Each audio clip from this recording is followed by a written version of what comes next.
성경 말씀 요한 1서 5장 1절에서 3절까지 말씀 보겠습니다.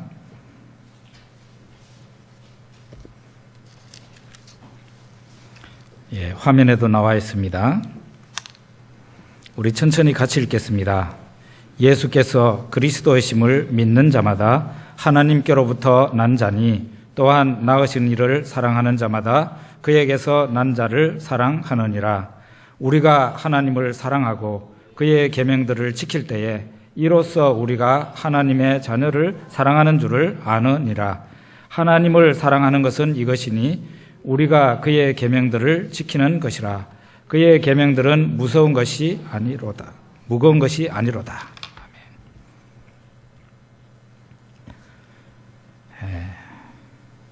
군대에서 금방 온 신참에게 고참이 묻습니다. 군대가 힘드냐? 이렇게 묻습니다. 그러면 신참이 전혀 힘들지 않습니다. 이렇게 얘기를 합니다. 병장이 고참이 또 물어요. 야, 송중기가 잘났어? 내가 잘났어? 그러면은 병장님이 헐 났습니다. 이렇게 대답을 합니다. 당연히 본심이 아니죠. 본심이 아닙니다. 상관에게, 높은 사람에게 내 마음에도 없는 말이지만 맞추어 주는 것입니다. 제가 오늘 무슨 말을 하려고 하는가 하면은 우리의 신앙은 이런 게 아니라는 것이에요. 이 종교의 자리는 사람의 마음 안에 자리를 합니다. 종교는 요 입에 자리하는 게 아니고 사람의 마음 안에 종교가 자리한다 이 말이죠. 조직신학적으로 말을 하면은 사람의 육체 안에는 영혼이 있다 이렇게 얘기를 합니다. 그 영혼의 가장 중심부가 사람의 마음이다 이렇게 얘기를 하거든요. 그러니까 우리의 신앙은 어디에 자리를 합니까? 영혼의 한중간, 마음에 우리의 신앙이 자리를 한다 그런 얘기입니다. 이 우리의 마음 중심부가, 우리의 마음 중심이 예수님을 향해서 열려져 있지 않으면은 그 사람은 진정한 신자다 그렇게 말하기가 어려워요. 오늘 1절에 보면은 예수께서 그리스도이심을 믿는 자마다 하나님께로부터 난 자니 이렇게 말하고 있습니다. 오늘은 거듭남에 대해서 지금 우리가 생각을 해보려고 하는데요. 예수께서 그리스도이심을 믿는 자마다 하나님께로부터 난 자니 이렇게 말하고 있어요. 원숭이를 붙들어 가지고 와서 교육을 시킵니다. 무슨 교육을 시키는가 하면은 사람의 교육을 시키는 거죠. 원숭이에게 사람의 말을 가르치고 사람의 행동을 가르칩니다. 그렇게 하면은 그 원숭이가 사람이 됩니까? 원숭이가 사람의 흉내를 낼지는 몰라도 그 원숭이는 결코 사람이 될 수가 없습니다. 어떤 사람을 교회에다가 데려다 놓고 신앙인의 지침과 행동을 그 사람에게 가르치면 그 사람이 신앙인이 되는 겁니까? 그렇게 해서 신앙인이 될 수는 없습니다. 교인이 될 수는 있어도 신앙인이 될 수는 없어요. 오늘 이 본문에서는 무엇을 말합니까? 거듭나야, 하나님께로부터 거듭나야 그 사람이 진정한 신앙인이 되고 하나님의 자녀가 된다고 그렇게 말하고 있습니다. 거듭난다는 말, 중생한다는 말 다 같은 말입니다. 그런데 이게 도대체 무슨 뜻일까요? 이거를 설명하려고 우리는 고린도후서 5장 17절 말씀을 주로 인용을 하는데 이런 말씀이죠. 누구든지 그리스도 안에 있으면 새로운 피조물이라. 이전 것은 지나갔으니 보라 새 것이 되었도다. 이게 목사님 거듭남을 말하는 게 아닐까요? 일부분 맞는 말입니다. 그렇지만은 100% 맞는 말이라고 할 수는 없어요. 새로운 피조물이라는 말은 새로 지음을 받았다, 새로 창조가 되었다 그런 뜻인데 거듭남이라는 말은 의미상 하나님이 새로 만들었다는 의미가 아니고 하나님이 그 사람을 낳았다는 뜻이기 때문에 의미가 많이 다르다 그런 얘기입니다.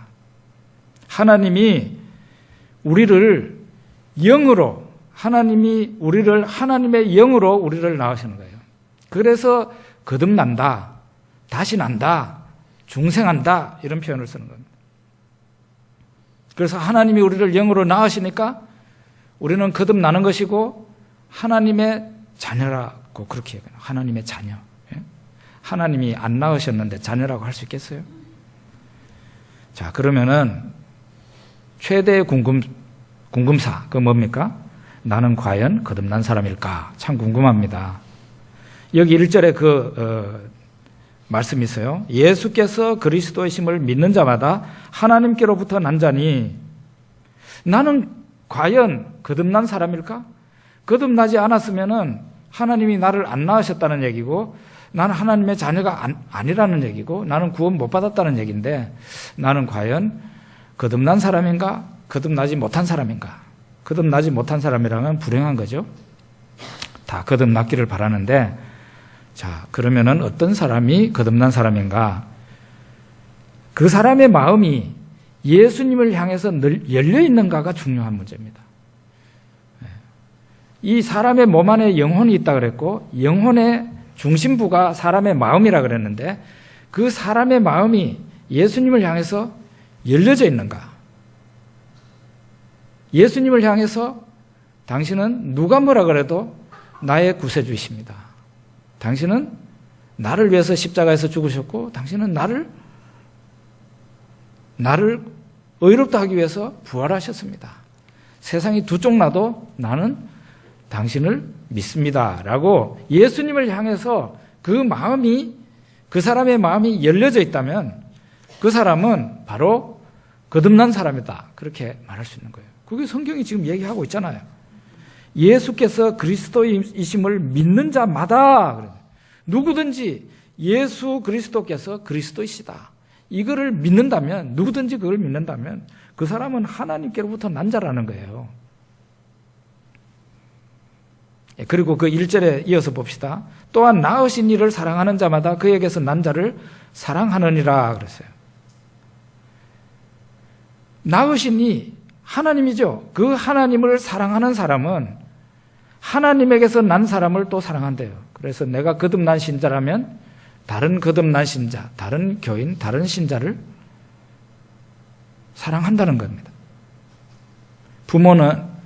부모의 그 성품은 자녀에게로 내려갑니다. 자녀는 부모의 성품을 이어받게 되는 거예요. 부모가 음악을 좋아하면은 자녀는 음악을 좋아하게 돼 있어요. 우리는 별로 음악을 안 좋아했는데 우리 애가 음악을 좋아합니다. 그러면은 그게 그냥 돌연변이가 아니고요. 그 부모 속에는 원래 그런 씨앗이 있었어요. 그게 발현되지 않았을 뿐이죠. 저 같은 경우는 저와 제 아내는 그림을 좋아했습니다. 둘 다 그림을 좋아해서 우리 아이가 태어나서 얼마 안 되어서부터 부지런히 저기 경주에 있는 선제미술관을 다녔어요. 미술관 회원으로 아예 등록해놓고 거기를 갔어요. 아이 교육을 위해서 간 게 아니고 우리가 좋아서, 우리 부부가 좋아서 간 거예요. 거기 가면은 아주 난해한 작품들이 뭐 조각도 있고 그림도 있고 그런데 난해한 작품들이 거기에 있었어요. 그러면은 그 앞에 가가지고 계속 그걸 쳐다봅니다. 뭐 그런다고 해서 이해가 되는 건 아니에요. 그게 전혀 이해가 안 돼요. 바라보는 순간부터 떠나는 순간까지 전혀 이해에 도움이 되지는 않지만 어쨌든 이해를 해보려고 노력을 하면서 계속 떨어지도록 쳐다보는 겁니다. 심지어는 어떤 작품은 한 30분 정도 쳐다볼 때도 있어요. 그래도 똑같아요. 그 다음에 가면은 그 작품이 또 있는데 그 작품을 그 다음에 가서 봐도 전혀 이해가 안 되는 그런 작품이 거기에 있었어요. 어쨌든 저와 제 아내가 그림을 좋아했는데 우리 아이도 그림을 좋아하게 되어서 지금은 그림으로 먹고 살고 있습니다. 하나님께로부터 난 자, 곧 거듭난 자는 하나님의 성품을 받게 돼 있어요. 하나님이 사랑이시니 그 하나님께로부터 거듭난 자, 그 사람도 사랑의 사람이 될 수밖에 없어요. 하나님이 그 사람을 낳았다는데 하나님의 성품을 받을 거 아닙니까? 우리가 예수 믿는 우리가요, 믿기 전에 우리 자신과 믿고 난 이후에 우리 자신을 많이 이렇게 혼돈합니다. 분명히 믿고 거듭난 사람인데 믿기 전에 자기 자신을 많이 생각을 해요. 그래가지고 자기가 하나님께로부터 어떤 은혜를 받았는지, 어떻게 변화가 되었는지 그걸 모르고 사는 경우가 많이 있어요. 옛날에 우리가 다 하나님으로부터 멀리 떨어져 있을 때, 그때에 우리는 하나님의 은혜를 받지 못했던 사람들이고 변화도 되지 못했던 사람들이죠. 예전에는 그랬어요. 그런데 지금은 어떻습니까? 지금은 다릅니다. 우리는 지금 하나님께로 돌아왔고 하나님께서 우리에게 주시는 은혜를 받았고 하나님의 성품까지, 사랑, 하나님의 성품까지 우리가 받은 거예요. 그래서 우리 모두가 다 분명히 예수를 향해서 마음이 열려져 있는 사람이라면 우리가 다 은혜를 받은 사람들인데 은혜를 받지 못한 것처럼 그렇게 생각하면 되겠어요? 안 되죠. 그래서 우리 성안교회에서는 절대로 기도할 때 하나님, 제가 육신이 연약해서 죄를 지었습니다, 이딴 식의 기도는 하면 안 돼요. 하나님께서 내가 너에게 준 은혜는 어디로 가고 네가 그런 핑계를 계속 하고 있냐, 그렇게 얘기할 거 아니에요. 하나님의 성품에 참여한 사람, 하나님의 성품을 받은 사람이 하나님의 성품을 전혀 받지도 못하고 은혜도 받지 못한 사람처럼 자기를 생각하면 안 된다는 거예요. 불신자처럼 생각하면 안 된다는 것이죠. 다시 한번 말하지만 우리가 예수님을 향해서, 내가 예수님을 향해서 마음문이 열려 있다면 나는 거듭난 사람입니다. 거듭난 사람은 어떻다고요? 하나님의 성품, 곧 사랑의 성품을 가지게 된 겁니다. 그럼 그 사랑의 성품을 가졌으면 열심히 사랑해야죠. 3절을 봅시다. 하나님을 사랑하는 것은 이것이니 우리가 그의 계명들을 지키는 것이라 그랬습니다. 하나님을 사랑한다고 말로만 할 게 아니라 하나님이 우리에게 말씀하신, 너 이게 지켜야 된다 하고 말씀하신 그 계명을 지켜야 된다는 거예요. 현대인들은 사랑을 뭐 어떤 아주 야릇한 감정 정도로 그렇게 생각하는 경향이 있습니다. 그렇기 때문에 이상한 짓을 하는 거 아니겠어요? 여러분 다 아시겠지만 최근에 어떤 영화 감독이 어린 배우와 바람이 나서 조강지처와 귀여운 딸을 버렸습니다. 딸한테 메시지를 보냈는데 아빠는 사랑하는 새로운 사람을 만났다, 메시지를 보냈다. 그리고 너한테 이제 더 이상 등록금을, 유학자금을 보낼 수 없다. 그게 그렇게 행복한지 사랑하면서 운운하면서 돌아다니고 있습니다. 과연 이런 것이 사랑일까요? 아내와 자식들 눈에서 피눈물이 흐르게 만드는 이것이 사랑일까요?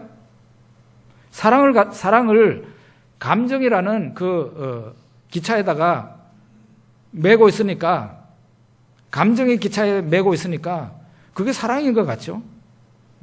그런데 옛날 사람들은 사랑을 그렇게 생각하지 않았습니다. 옛날 사람들은 의지의 기차에다가 사랑을 메고 있었어요. 그래서 옛날에는 우리 부모님 세대도 그런데요, 결혼할 때 심지어는 배우자, 남편 될 사람, 아내 될 사람의 그 얼굴도 못 보고 결혼한 사람들이 있어요. 저희 아버지가 저희 어머니 선보러 갔는데 그 선보는 자리에서는 보지도 못하고 외할아버지, 외할머니하고 실컷 얘기하다가 밥 얻어먹고, 그러고 가는데 집으로 오는데 가다가 보면은 저쪽에 가면은 그 방앗간이 있는데 그거 지금 아마 뭐 찍고 있을 거라고, 그거 요렇게 담틈으로 요렇게 보고 가라고 그러더래요. 그렇게 해가지고 결혼했습니다. 옛날에 다 그랬어요. 얼굴도 모르고 대화도 한 번 안 해보고 결혼을 했지만 결혼하는 자세는 달랐습니다. 이제 저 사람이 내 남편이고 이제 저 사람이 내 아내가 되었으니 사랑하기로 결심하고, 지금 아직은 감정까지는 아니겠죠. 설레는 마음은 있다 할지라도 감정까지는 아닐지도 몰라요. 그렇지만 사랑하기로 결심하는 게 중요한 거죠. 사랑하기로 결심하고 일평생 저 사람하고 까만 머리가 팥뿌리가 될 때까지 사랑해보겠다. 이렇게 하고 사랑의 나무를 키웠던 거 아닙니까? 그래서 오히려 보면은 옛날 사람들이 현재 사람들보다 사랑이 가볍지 않고 묵직한 사랑을, 그런 사랑을 했습니다. 하나님을 사랑하는 것도 의지가 중요해요. 하나님을 사랑하는 것도. 하나님을 사랑하는 사람은 그래서 계명이라는 걸 지켜야 됩니다. 이거는 감정 가지고 될 일이 아니에요. 하나님이 우리에게 너 이거는 지켜야 된다라고 말하신 그 계명을 지켜야 돼요. 신약 시대에 와서 예수님은 사랑의 이중 계명을 얘기했습니다. 하나님을 사랑하고 이웃을 내 몸같이 사랑하라 하는 이중 계명을 얘기했는데 사랑하라고 우리에게 부탁하셨어요. 우리에게 사랑의 성품을 주시고 너 이제 사랑하라고 말씀하신 거예요.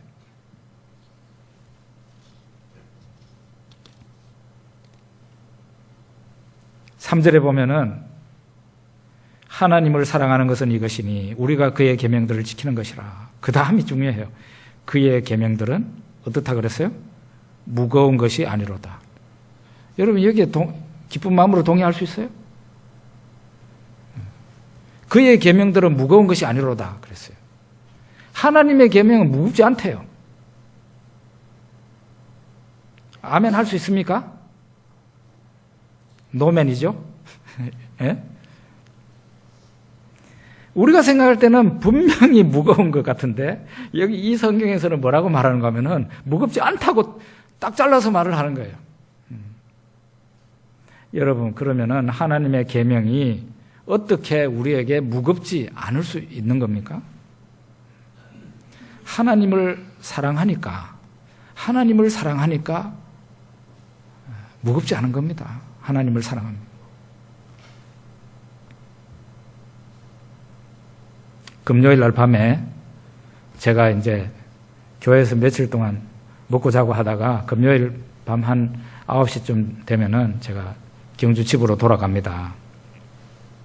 가는데 1층에 내려오니 우리 자매님 두 분이 청소를 하고 계셨어요. 저하고 청소하는 거를 평소에 성도님들이 청소하는 걸 제가 못 봤었는데 청소하는 것을 보게 된 겁니다.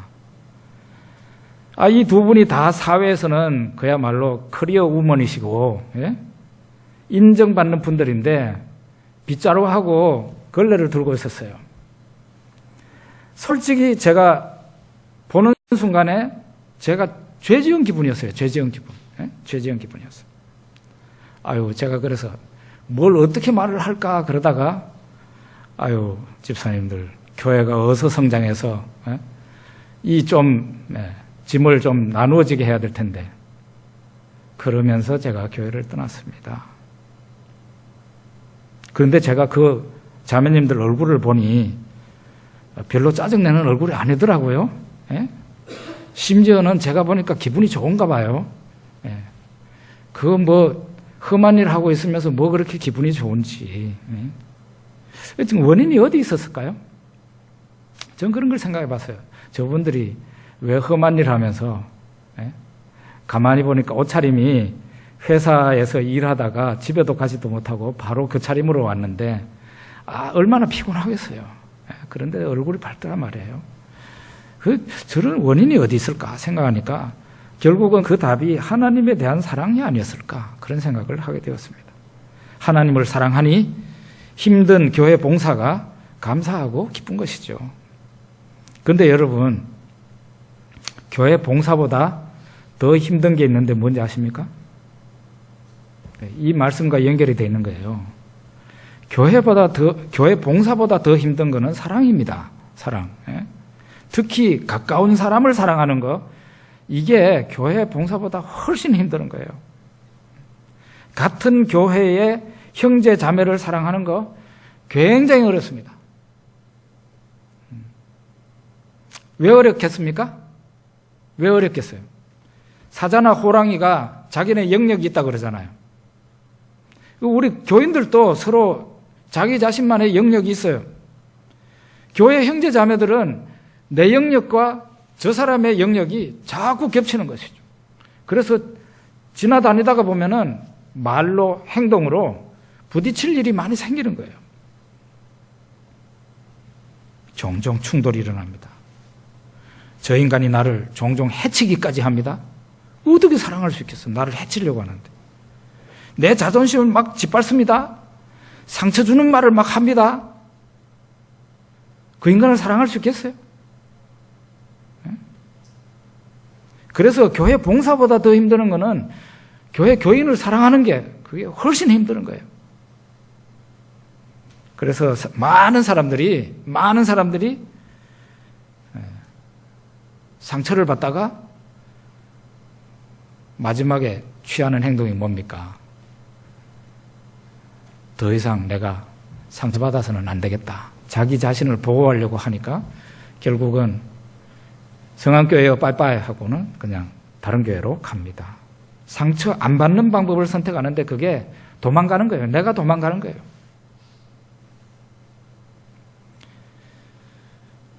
부부로 말하자면 이혼하는 겁니다.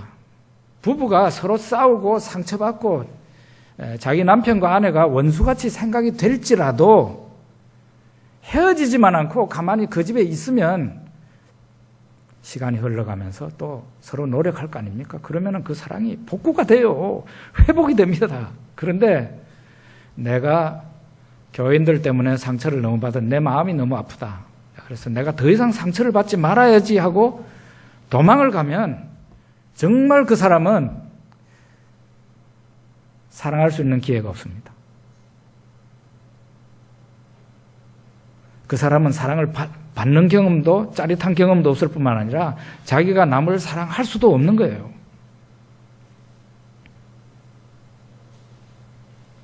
그리고 다른 교회로 가버리면 어떻게 됩니까?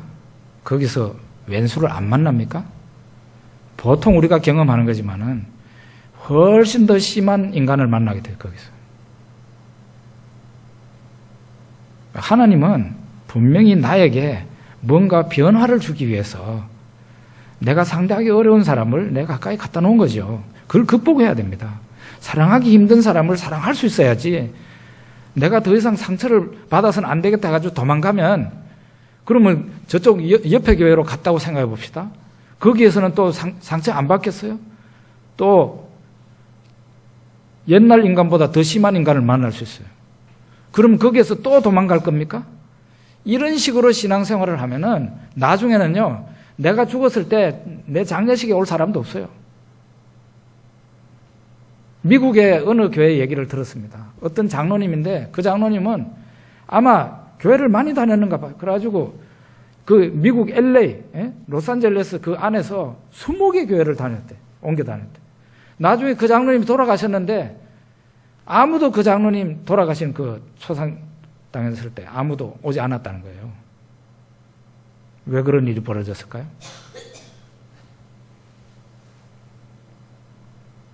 그럼 결국 우리가 누구가 변해야 된단 말입니까?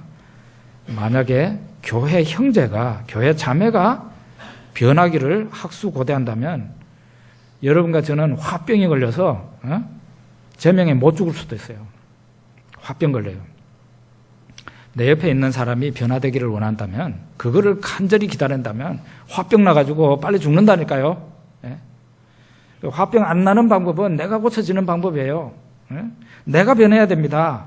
하나님이 마침 우리를 거듭나게 하시고 하나님의 성품을 우리들에게 주셨다니 그걸 사용해야 될 거 아닙니까? 하나님이 사랑의 하나님이신 것처럼 우리에게 성령으로 말미암아 우리에게 사랑을 심어 주셨어요. 사랑할 수 있는 사람들로 만들어 주셨단 말이에요.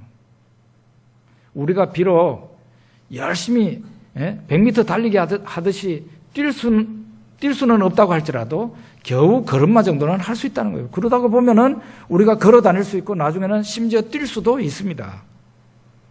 부인할 수 없는 것은 내 마음이 하나님을 향해서, 예수님을 향해서 열려져 있다면은 나는 분명히 성경이 말한 것처럼 거듭난 사람이에요. 거듭난 사람이라면은 하나님의 성품을 받았다니까요. 은혜 받은 자입니다. 하나님이 그 사람에게 은혜를 주셨어요. 그런데 왜 은혜를 안 받은 것처럼 그렇게 생각하고 믿고 행동하느냐 말이에요.